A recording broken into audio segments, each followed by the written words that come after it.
नमस्कार, मैं हूं आपके साथ सोनिया चौहान। उत्तराखंड की खबरों में आप सभी का स्वागत है। रुक करते हैं खबरों की ओर। सीएम पुष्कर सिंह धामी द्वारा लिए गए बड़े फैसलों और उनकी कार्यशैली के चलते अब राज्यों में चुनाव के दौरान उनकी डिमांड लगातार बढ़ती जा रही है। वहीं इसी को ध्यान में रखते हुए भाजपा हाईकमान ने मुख्यमंत्री पुष्कर सिंह धामी को राजस्थान, मध्य प्रदेश और छत्तीसगढ़ में 5 जनसभाएं करने के लिए आग्रह किया। सीएम धामी मध्य प्रदेश के इंदौर में हैं, जहां वो भाजपा प्रत्याशी के पक्ष में जनता से वोट की अपील कर रहे हैं। बता दें कि इन तीनों ही राज्यों में भारी संख्या में प्रवासी उत्तराखंडी रहते हैं, जिसके चलते बीजेपी ने ये निर्णय लिया। वहीं भाजपा के प्रदेश प्रवक्ता विपिन कैथोला का कहना है कि सीएम धामी के पार्टी के भीतर बड़े हुए कद की वजह से और लिए गए ठोस निर्णयों की वजह से आज उनकी राज्यों में मांग बढ़ती जा रही है।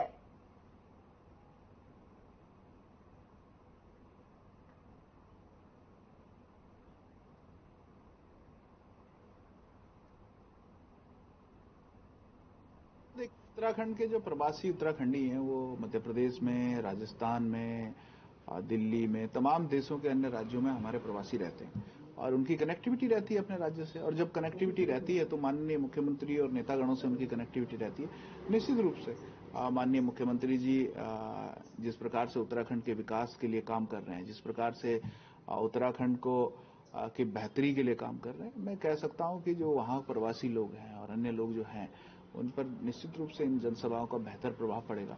और जिन जिन विधानसभाओं में उनको लगाया गया, जहां जहां उनकी जनसभाएं, निश्चित रूप से उनके प्रभावशाली व्यक्तित्व और जो हमने उत्तराखंड के अंदर काम किए हैं, हमारी सरकार जो काम कर रही है, पुष्कर सिंह धामी जी जो काम कर रहे हैं, जो उन्होंने इमेज बिल्डअप की है अपने दूसरे कार्यकाल में, तो निश्चित रूप से मैं कह सकता हूं कि आने वाले समय में जिन जिन राज्यों में चुनाव में उनकी ड्यूटी लगी है, जहां जहां उनकी जनसभाएं हैं, वहां सफलता बड़ी मिलने वाली और बड़े अंतर से वहां के जो विधायक हैं, जनप्रतिनिधि, वो जीतने वाले हैं। उत्तराखंड में लोकसभा चुनाव से पहले समान नागरिक संहिता यानी कि यूसीसी को लागू किया जा सकता है। राज्य सरकार इस महीने के अंत तक प्रस्तावित विधानसभा सत्र के दौरान समान नागरिक संहिता को कानून का दर्जा दे सकती है। सीएम धामी पहले ही विधानसभा का विशेष सत्र जल्द आयोजित होने का संकेत भी दे चुके हैं। वहीं इससे पहले राज्य में यूसीसी पर बयानबाजी शुरू हो गई है। कांग्रेस प्रदेश अध्यक्ष करण माहरा का कहना है कि सरकार को यूसीसी के ड्राफ्ट को सार्वजनिक कर जनता को बताना चाहिए।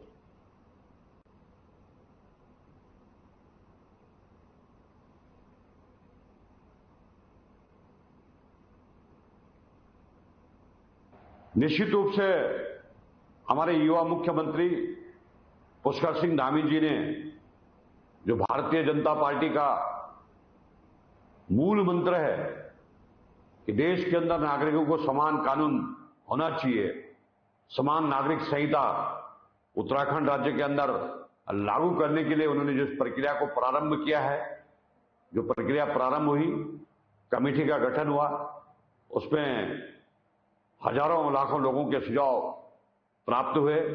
सरकार को ड्राफ्ट मिल चुका है। सरकार गंभीर है। उत्तराखंड पहला राज्य होगा जो समान नागरिक संहिता लागू करने वाला राज्य होगा। उसकी प्रक्रिया क्या जो भी भाग शेष है वो शीघ्र ही पूरा किया जाएगा और उत्तराखंड राज्य के अंदर यूसीसी लागू होगा। मैं शुरुआत से कह रहा हूं कि सरकार जल्दीबाजी में है। यूसीसी को लेकर कुछ इसलिए नहीं कहा जा सकता क्योंकि ड्राफ्ट में क्या अभी यही पता नहीं, डिस्कशन का मौका मिलना चाहिए। सरकार लाख से ज्यादा संख्या बता रही है कि यूसीसी में लोगों से चर्चा हुई, लेकिन मैं लगातार कुमाऊं और गढ़वाल के भ्रमण में हूं, मुझे अभी तक कोई ऐसा व्यक्ति नहीं मिला जिससे इनकी कमेटी ने बात की। हम लोगों को बुलाया गया था, मैंने ऑब्जेक्शन के 2 लेटर्स लिखे थे जिसमें मैंने कहा था कि आप क्या क्या आपको फीडबैक मिला है, आप क्या सोच रहे हैं। कुछ मैंने पॉइंट्स लिखे थे, उनका जवाब आज तक भी नहीं आया, इसलिए हम मीटिंग में नहीं गए। क्योंकि बिना स्टैटिक ये खाली सरकार की बात सुनने के लिए हमको मीटिंग्स में नहीं जाना होता है, सुझाव देने होते हैं, तो उसके लिए पढ़ना जरूरी है। और अंदर क्या ये पता नहीं। दूसरा, जितनी कमेटी है, चाहे थारू है, बुक्सा है, जौनसारी है, भोटिया जनजातियां हैं या आदिवासी हैं, उनका कोई भी प्रतिनिधि इस कमेटी में नहीं। मसूरी में पिक्चर पैलेस पार्किंग के समीप कुछ युवकों ने एक युवक पर धारदार हथियार से हमला कर दिया, जिसमें युवक के गले और चेहरे पर चोटें आई हैं। युवक को उप जिला चिकित्सालय से ले जाया गया, जहां पर चिकित्सकों ने उसका इलाज किया। घायल युवक अखिलेश पवार ने बताया कि नशे में धुत होकर युवकों ने उसके साथ मारपीट की और चाकू से कई बार उसके चेहरे और गर्दन पर हमला किया। किसी तरह से जान बचाकर स्थानीय लोगों की मदद से अस्पताल उसे ले जाया गया। वहीं उन्होंने बताया कि इससे पहले भी युवक कई लोगों के साथ चाकूबाजी की घटना कर चुका है, जिससे शहर में भय का माहौल है।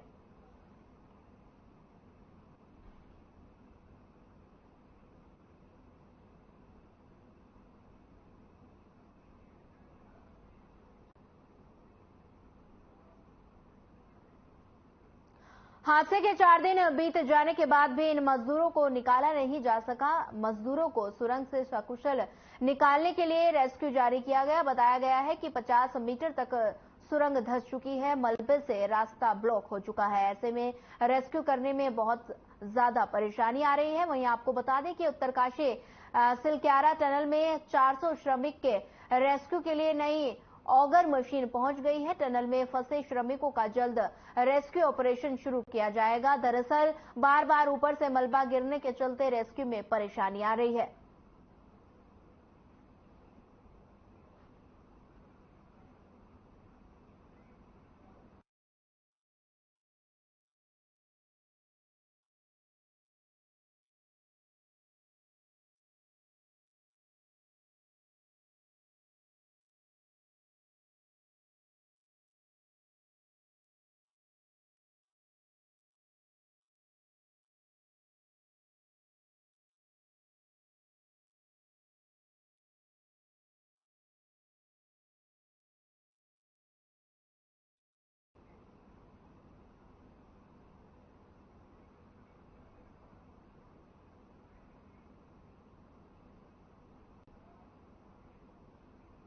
राज्य स्थापना दिवस पर मुख्यमंत्री पुष्कर सिंह धामी ने जनसंवाद किया, तो वहीं जल्द महीना नीति लागू करने की घोषणा भी की गई। साथ ही उन्होंने जरूरतमंद परिवारों के लिए मुख्यमंत्री कन्या सामूहिक विवाह योजना की भी घोषणा की। वहीं बीजेपी के प्रदेश अध्यक्ष महेंद्र प्रसाद भट्ट ने कहा कि सरकार जरूरतमंद परिवारों को जरूरी सहायता उपलब्ध कराने के लिए ये योजना शुरू करेगी। जिला स्तर पर इसके आयोजन होंगे और उन्होंने बताया कि मुख्यमंत्री ने बाल श्रम उन्मूलन के लिए सभी विभागों के समन्वय के साथ एक विशिष्ट कार्य योजना। उन्होंने कहा कि देवभूमि के भविष्य को सुरक्षित रखने के लिए सरकार इस कार्य योजना पर शीघ्र काम करेगी।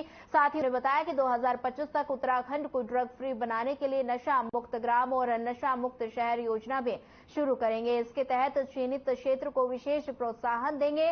साथ ही उन्होंने कहा कि महिला नीति तैयार हो गई है और जल्दी से इसे लागू किया जाएगा।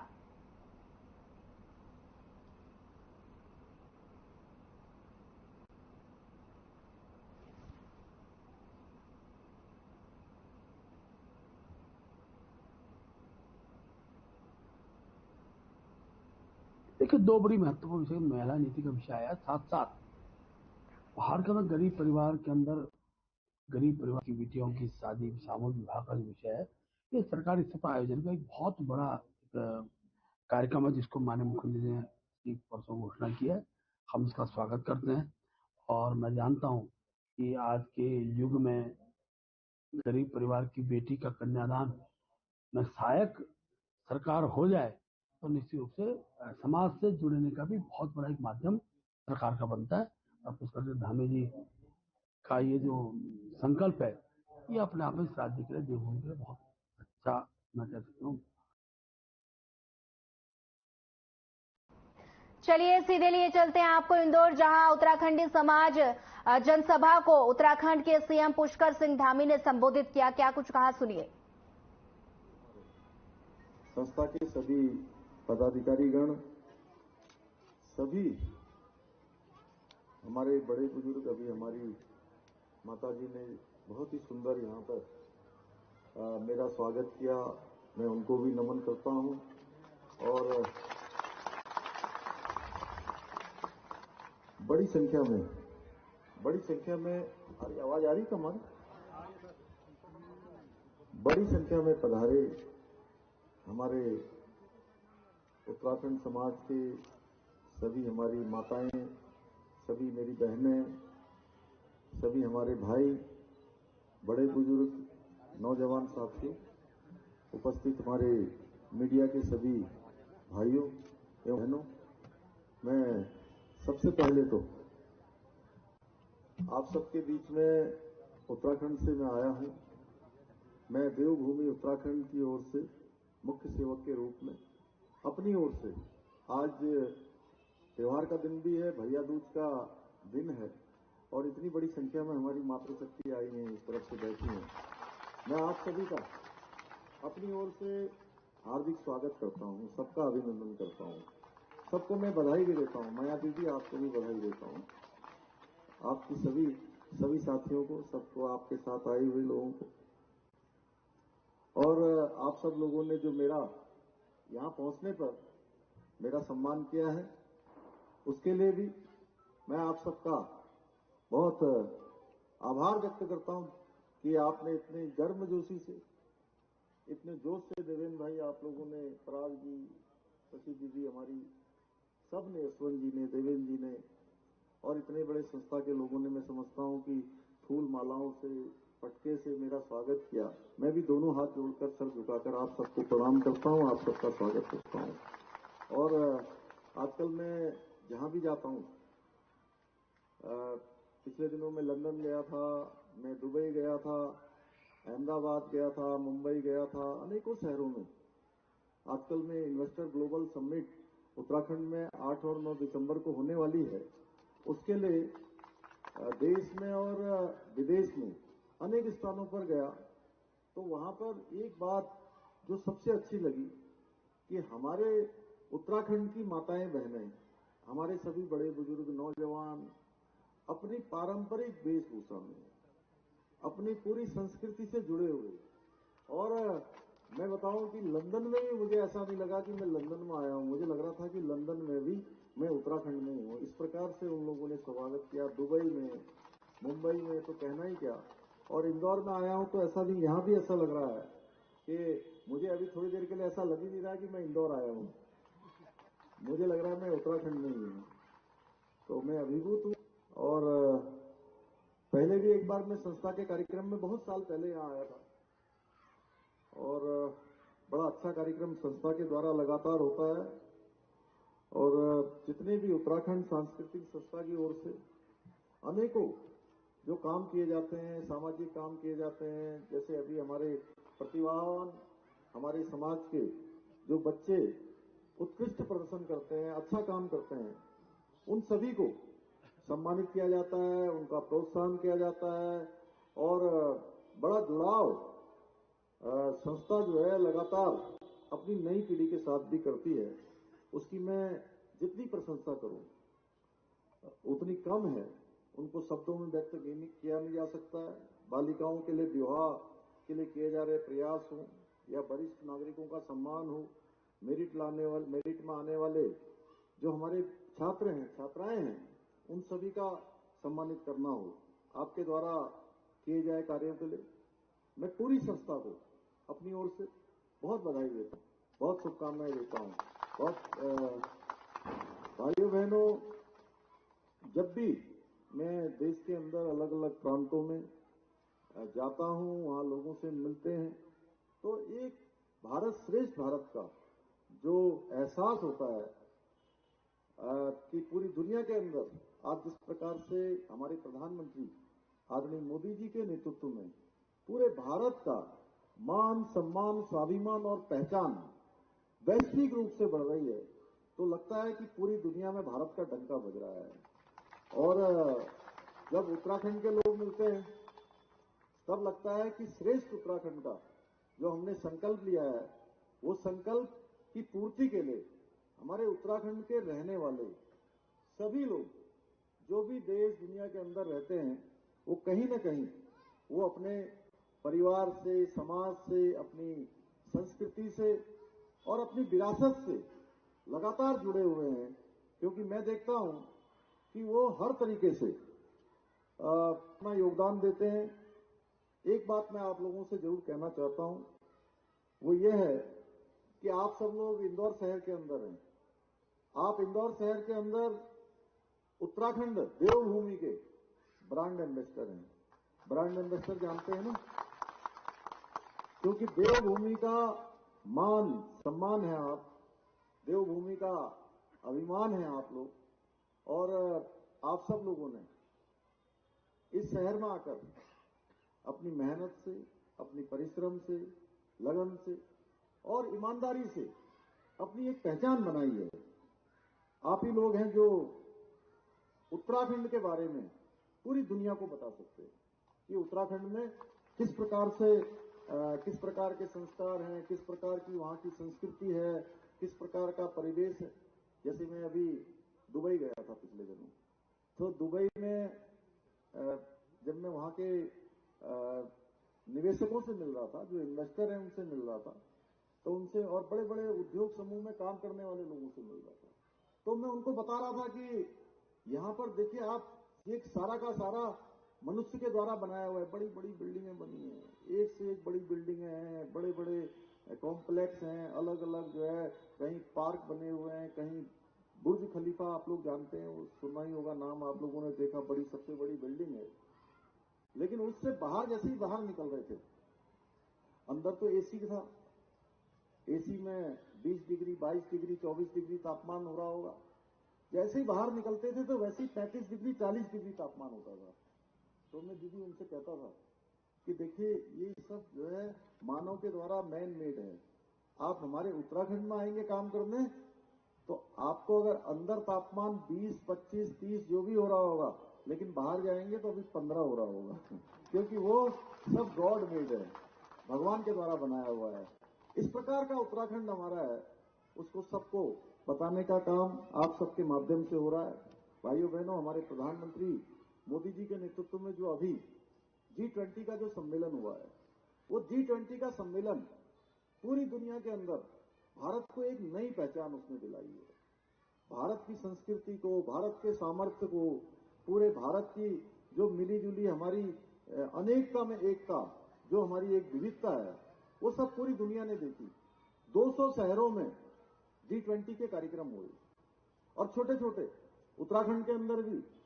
आपको बताऊं कि उत्तराखंड जैसे राज्य में भी, जिसको छोटा राज्य कहते हैं, वहां भी हमारे यहां पर 3 G20 के आयोजन हुए। एक रामनगर में हुआ, 2 नरेंद्र नगर ऋषिकेश में आयोजित हुए, और बिल्कुल शानदार आयोजन। पूरी दुनिया के लोग एक शानदार अनुभव उत्तराखंड का लेकर गए। आज प्रधानमंत्री जी के नेतृत्व में 4 धाम ऑल वेदर रोडें बन गई हैं। अभी मैं आश्रम में गया था हिमांशु जी के साथ। कौन सा आश्रम था? पंचकुया आश्रम में गया था। तो वहां के महाराज जी मुझे कह रहे थे जो भी उत्तराखंड से आता है आप कहता है कि क्या शानदार सड़कें बन गई हैं। पहले जाना कितना कठिन होता था। आज इस साल जो आज भगवान केदारनाथ जी के कपाट बंद हो गए हैं, शीतकालीन कपाट बंद हो गए हैं, अब फिर अगले वर्ष फिर से खुलेंगे। तो मैं आपको बताऊं कि पिछले साल की यात्रा से इस बार 12 लाख ज्यादा यात्री आ गए। अभी तक 56 लाख की संख्या पूरी हो गई। 56 लाख यात्री।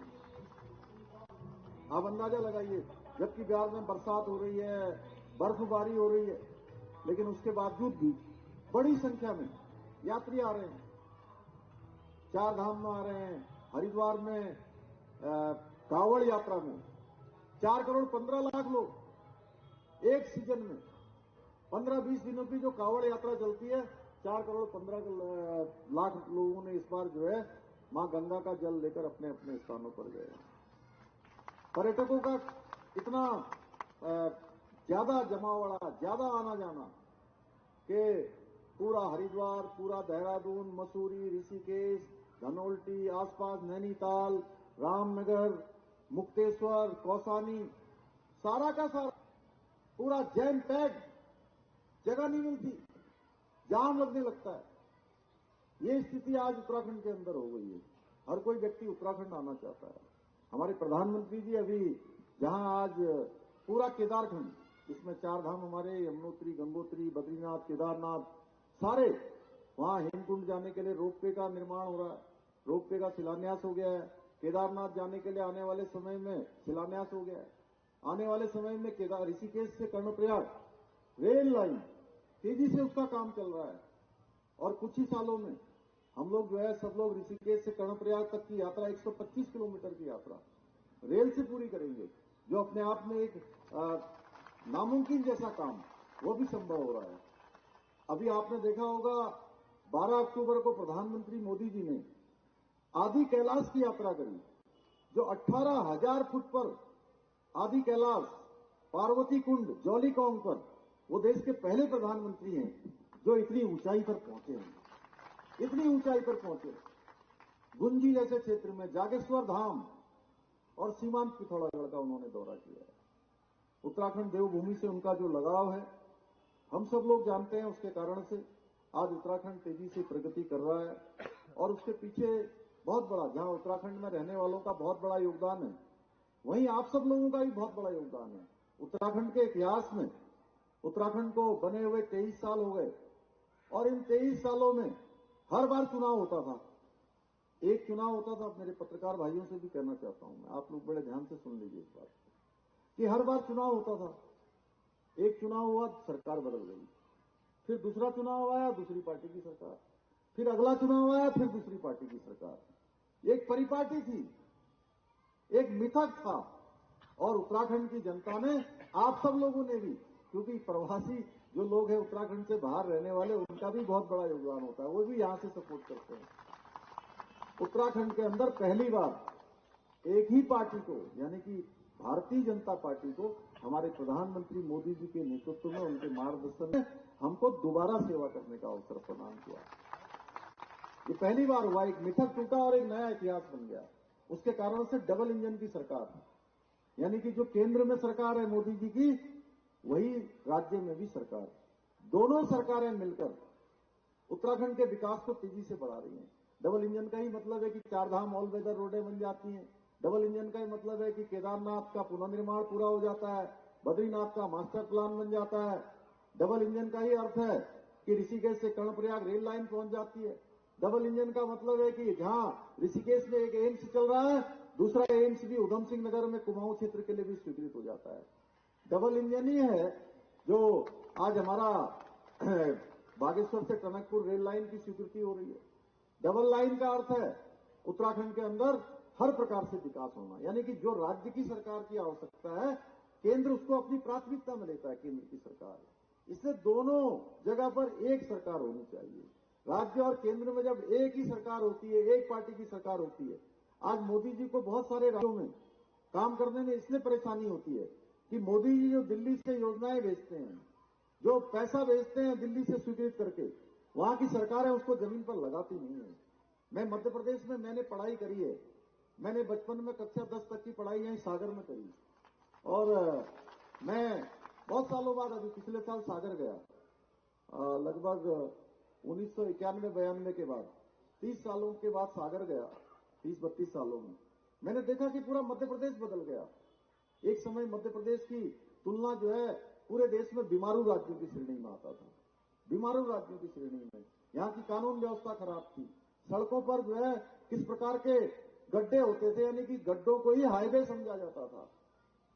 आज इन सालों में मध्य प्रदेश तेजी से आगे बढ़ा है 2003 के बाद, और पिछले बीच के दिनों में यहां पर सरकार बदली 15 महीने के लिए, और उन 15 महीनों में उन्होंने घोषणा तो बड़ी लंबी लंबी करी। हमारे बगल में हिमाचल है, हिमाचल में भी बहुत घोषणा करी कि हम फ्री में ये दे देंगे, फ्री में वो दे देंगे, नौकरी लगा देंगे, किसानों का कर्जा माफ कर देंगे। अब वहां कुछ नहीं हो रहा है। कर्नाटका में मार मची हुई है, जहां भी जो है धोखेबाजी से, यानी कि रेवड़ी दिखाकर लोगों को भ्रमित करने का काम किया गया। वैसे मध्य प्रदेश में भी हुआ। मध्य प्रदेश में भी बहुत सारी जो योजनाएं थी, किसानों के लिए योजनाएं, माताओं बहनों के लिए आवास है, आयुष्मान योजना, ऐसी अनेकों योजनाएं उस समय रोक दी गई। उसमें मध्य प्रदेश। फिलहाल इस बुलेटिन में इतना ही। ज्यादा खबरों के लिए बने रहिए हमारे साथ। नमस्कार।